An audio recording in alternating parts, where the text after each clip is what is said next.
एक बड़ी खबर का जो कि जम्मू कश्मीर से आ रही है। जम्मू कश्मीर में एनआईए की बड़ी कार्रवाई, जानिए बड़ी कार्रवाई क्या है। जहां जम्मू कश्मीर में 25 जगहों पर एनआईए की छापेमारी हुई है और आतंक से जुड़े मामलों में एनआईए की ये छापेमारी, बड़ी खबर आपको बता दें जम्मू कश्मीर के परिप्रेक्ष्य में, जहां पर 25 जगहों पर छापेमारी की गई है और आतंक से जुड़े मामलों में एनआईए की ये छापेमारी है।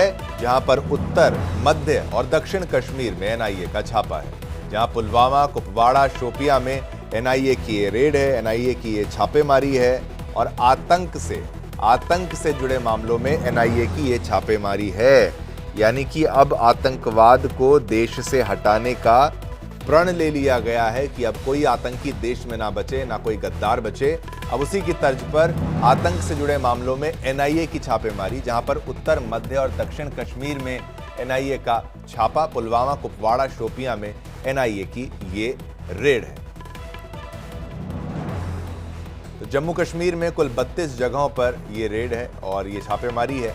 आतंकवाद से जुड़े मामलों में एनआईए की ये छापेमारी जो है वो चल रही है और खास तौर पर उत्तर, मध्य और दक्षिण कश्मीर में एनआईए का ये छापा है। पुलवामा, कुपवाड़ा, शोपियां में एनआईए की ये रेड है।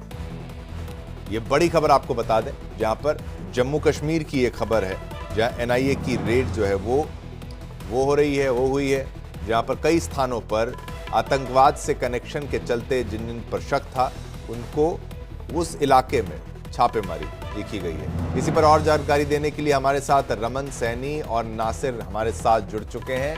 दो हमारे संवाददाता जम्मू कश्मीर दोनों को कवर करते हैं, लेकिन ये मामला, क्योंकि जम्मू कश्मीर दोनों स्थान का, कश्मीर का मुद्दा पहले मैं लेना चाहूंगा। नासिर, वहां पर क्या स्थिति है, कौन कौन से स्थान है? जी देखिए शिवम, सुबह सवेरे ही कश्मीर के नॉर्थ कश्मीर या सेंट्रल कश्मीर या नॉर्थ साउथ कश्मीर की अगर बात करेंगे तो वहां पे कई सारी लोकेशंस पे जो है एनआईए ने सुबह रेड किया है। उसमें अगर देखा जाएगा, उसमें एक शोपियान के इलाके में एक आतंकी जो है, जो कुलगाम का रहने वाला था, जो 2018 में उसको सुरक्षा बलों ने मार गिराया गया, जिसका नाम शुक्र अहमद है।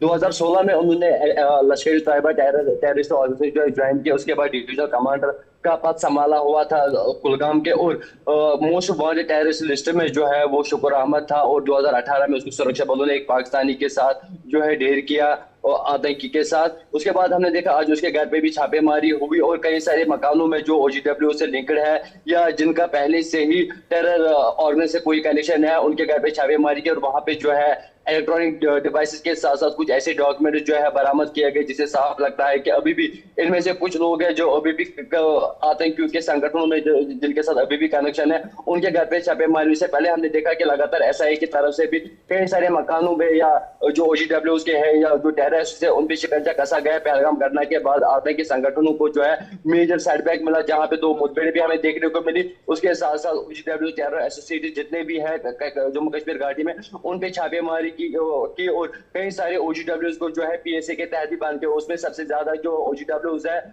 उनका जो ग्रुप है वो कश्मीर के श्रीनगर इलाके में है, जहाँ पे 25 से ज्यादा जो युवक है उनको जो है जेलों के पीछे धकेला गया पीएसए के तहत। उसके बाद नॉर्थ कश्मीर से लेकर साउथ कश्मीर तक भी अभी भी जो है एनआईए की रेड जो है बिल्कुल जारी है। एसआईए हो या जम्मू कश्मीर पुलिस के साथ बिल्कुल बिल्कुल ये रेड लगातार जारी है। जिस तरीके से रमन भी हमारे साथ बने हैं, रमन, रेड के पीछे का उद्देश्य क्या है? आतंक के नेटवर्क को बस्ट करना, और जब से पहलगाम की अगर बात की जाती है, इसको क्या इंटेंसिटी को बढ़ा दिया गया है? उसी की तर्ज पर ये आगे जाता हुआ नजर आता है कनेक्शंस को निकालने के लिए। जैसे एक तरफ जासूस पकड़े जाते हैं, ओजीडब्ल्यूज पकड़े जाते हैं, लेकिन इसमें क्या खास है रमन? जी हाँ, बिल्कुल। देखिए, अगर बड़े कैनवस में इस रेड को देखा जाए तो निश्चित रूप में बाइसरन आतंकी हमला जो हुआ है उसके बाद जिस तरीके से एनआईए इसकी जांच कर रही है, एनआईए ने अभी करीबन 200 से ज़्यादा लोगों को हिरासत में लिया था, उनसे पूछताछ की गई थी और उनसे पूछताछ के बाद जो इंटेलिजेंस इनपुट निकल कर सामने आए हैं, जो ओजीडब्ल्यूज पकड़े गए थे, उनसे जो जाँच के दौरान आगे की बातें जो हैं वो पता चली हैं, उसी के आधार पर आज ये रेड जो है वो कंडक्ट की गई है। और इसको जिस तरीके से बाइसरन आतंकी हमले के बाद हमने देखा कि पूरा साउथ कश्मीर, जिसमें कुलगांव, कुलगांव, शोपियां, अनंतनाग और पुलवामा का जो इलाका था उसको पूरी तरीके से खंगाला गया था। वहां पर चप्पे चप्पे पर डोर टू डोर जो है वो तलाशी अभियान ली गई थी। इसमें एसआईए के जो टीम है वो भी लगी हुई थी, जम्मू कश्मीर पुलिस की टीम भी लगी हुई थी, साथ साथ में एनआईए की टीम जो है वो लगातार जो है उसकी जांच कर रही थी। क्योंकि ये केस बाइसरन आतंकी हमला का जो केस है, ये केस इस समय एनआईए के पास में है, एनआईए इसकी जांच कर रही है। इसलिए जितने भी लीड्स मिल रहे हैं इस समय ओजीडब्ल्यू से जो हिरासत में है, जिनसे पूछताछ हुई है, उनसे उन लीड के माध्यम पर आगे की कार्रवाई की जा रही है। आज करीबन 25 से ज़्यादा ऐसी लोकेशंस थी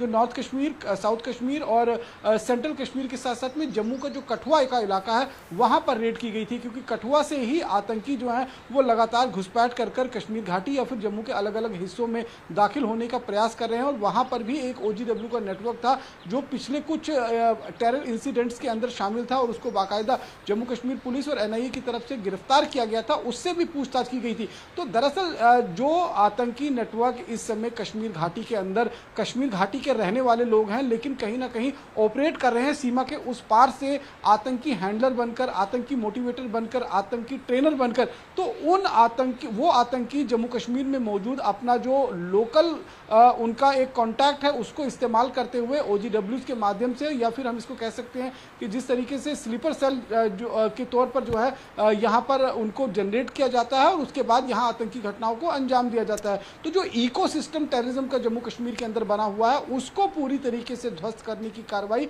अब केंद्र सरकार के निर्देश पर जम्मू कश्मीर के अंदर एनआईए की तरफ से शुरू की गई है। और उसी के चलते जो ये 25 जगहों से ज्यादा जगहों पर इस समय रेड चल रही है, उसमें तमाम वो डॉक्यूमेंट्स सीज किए जा रहे हैं, वो तमाम digital devices, laptop, mobile phones जो है वो सीज किए गए। क्योंकि पिछली बार भी जब एसआईए की तरफ से रेड हुई थी तब उसमें कुछ ऐसे एनक्रिप्टेड मैसेज एप्लीकेशंस मिले थे जिनका इस्तेमाल पाकिस्तान के आतंकी करते हैं अपने आकाओं से सीमा पार बातचीत ये करने के महत्वपूर्ण लिए। है कि तो इनक्रिप्टेड मैसेजेस को भी जांच पड़ताल और पूरा जो देखिए एक एजेंडा होता है उसको आपको समझना होता है कि कैसे, किस तर्ज पर ये पूरी छानबीन जो आगे बढ़ रही है।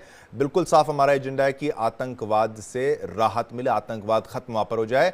एक छोटे से ब्रेक का वक्त है, एक छोटा सा ब्रेक लेते हैं, लेकिन दर्शकों छोटे से ब्रेक के बाद वापस आएंगे।